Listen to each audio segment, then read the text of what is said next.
Dictation start होगी 5 second बाद।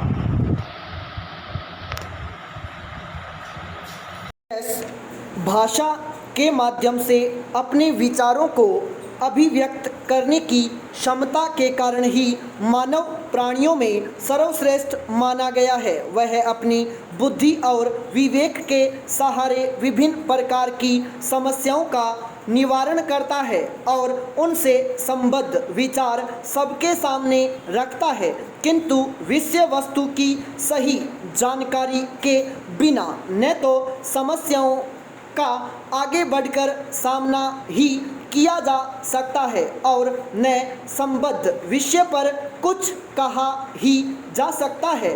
भारत जैसे लोकतांत्रिक देश में एक और जहां प्रत्येक नागरिक को सभी प्रकार की गतिविधियों से संबंधित सूचनाएं जानने का अधिकार है, वहीं दूसरी ओर उसे यह भी जानने का पूरा अधिकार है कि उसके द्वारा अदा किए गए कर का उपयोग कैसे किया जाता है। किंतु इसे दुर्भाग्य ही कहा जाएगा कि कुछ वर्ष पूर्व तक भारत के नागरिकों के पास ऐसी कोई कानूनी व्यवस्था नहीं थी जिसके माध्यम से वे सरकारी कार्यालयों से सूचनाएं प्राप्त कर पाते। देश की शासन व्यवस्था को सुचारू रूप से चलाने, भ्रष्टाचार पर नियंत्रण रखने, जनता को शोषण से बचाने एवं नौकरशाही की लाल फीताशाही को खत्म करने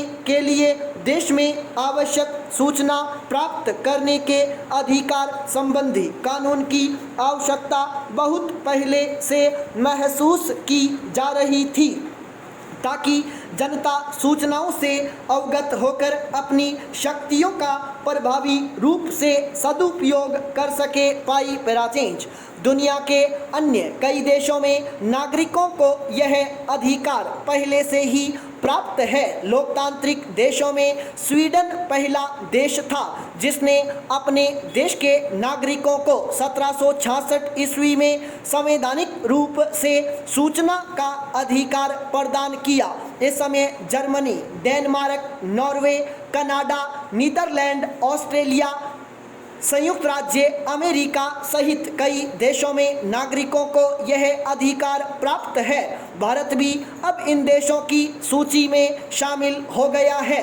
संयुक्त राष्ट्र महासभा द्वारा 10 दिसंबर 1948 को जारी की गई मानवाधिकारों की घोषणा में सूचना के अधिकार का उल्लेख करते हुए इसे बोलने एवं अभिव्यक्ति की स्वतंत्रता का हिस्सा माना गया।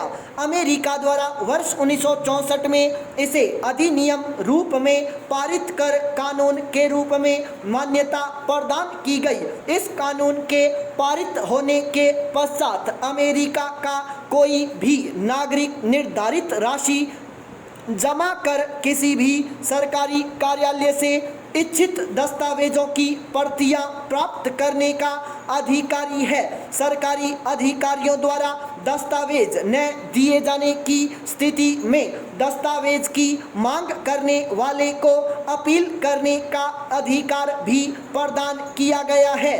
जर्मनी के संविधान के अनुच्छेद 5 के अंतर्गत वहां के प्रत्येक नागरिक को निजी या सार्वजनिक हितों की पूर्ति हेतु इच्छित सूचनाओं को प्राप्त करने का अधिकार प्रदान किया गया है। जर्मनी में 5 सितंबर 2005 को पारित हुए इस कानून के दायरे से कानूनी, आर्थिक व न्याय संबंधित जानकारियों को अलग रखा गया। जापान में वर्ष 2001 में सूचना का अधिकार कानून प्रभाव में आया। चिली में वर्ष 2009 को संविधान के अनुच्छेद 8 के अंतर्गत वहां के नागरिकों को यह अधिकार दिया गया। विश्व के 90 से भी अधिक देशों में किसी न किसी रूप में नागरिकों को सूचना का अधिकार प्रदान किया गया है।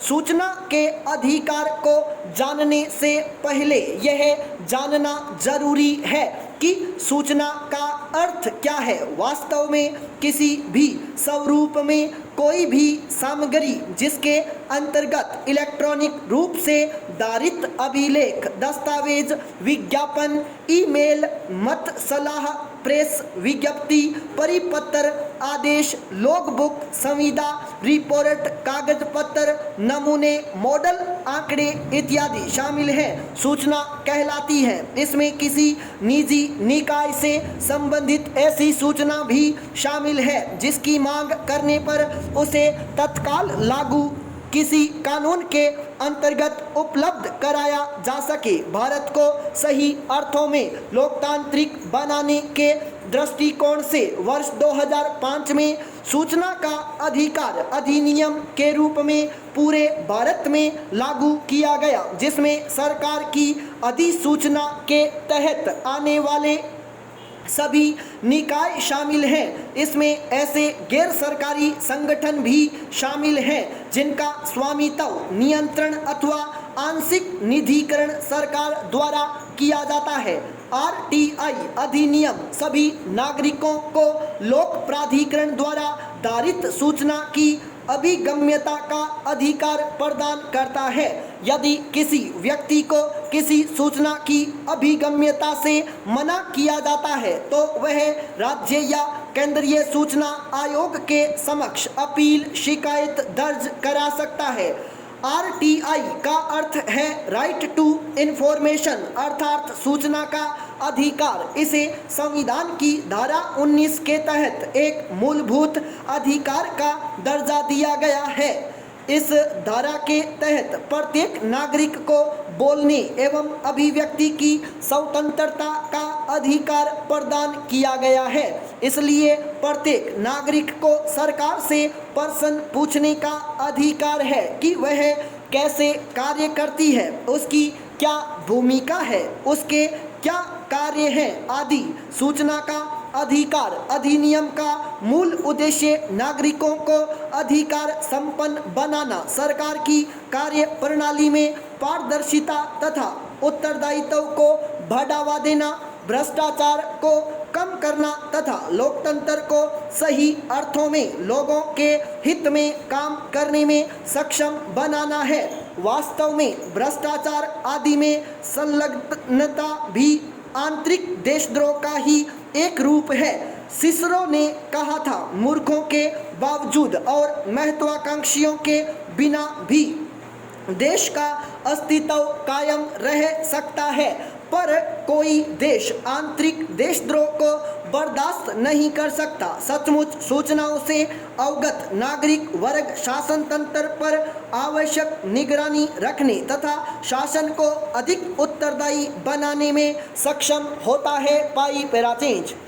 हमारे देश में सूचना के अधिकार की विकास यात्रा वर्ष 1952 से प्रारंभ होती है, जब भारत में पहला प्रेस आयोग बना। सरकार ने आयोग से प्रेस की स्वतंत्रता संबंधी आवश्यक प्रावधानों पर सुझाव मांगा तो इसने पारदर्शिता की वकालत तो की, किंतु सूचना के अधिकार को अनावश्यक करार दिया। वर्ष 1966 में प्रेस परिषद की स्थापना की गई, जिसने सूचना से संबंधित कुछ प्रस्ताव दिए, किंतु इसका भी कोई सार्थक परिणाम नहीं निकला। उसके बाद वर्ष 1967 में सरकारी गोपनीयता कानून में संशोधन के प्रस्ताव आए, लेकिन उन प्रस्तावों को खारिज कर इस कानून को और अधिक सख्त बना दिया गया। वर्ष 1977 में जनता पार्टी ने अपने चुनावी घोषणा पत्र में सूचना का अधिकार देने का वायदा किया और वर्ष 1978 में इसके लिए प्रेस आयोग की स्थापना की गई, किंतु लोगों तक सूचना का अधिकार पहुंचाने की दिशा में सार्थक प्रयास वर्ष 1989 में बनी वीपी सिंह की सरकार ने किया। इसके बाद वर्ष 1996 के लोकसभा चुनाव में लगभग सभी प्रमुख पार्टियों ने अपने घोषणा पत्र में सूचना के अधिकार से संबंधित कानून बनाने की बात की। वर्ष 1997 में इस संबंध में 2 विधेयक लाए गए, लेकिन ये दोनों विधेयक विधायी का रूप नहीं ले सके। दिसंबर 2002 में इससे संबंधित कानून पारित हुआ, किंतु इसमें इतनी खामियां थीं कि इसे दोबारा तैयार करना पड़ा। स्टॉप।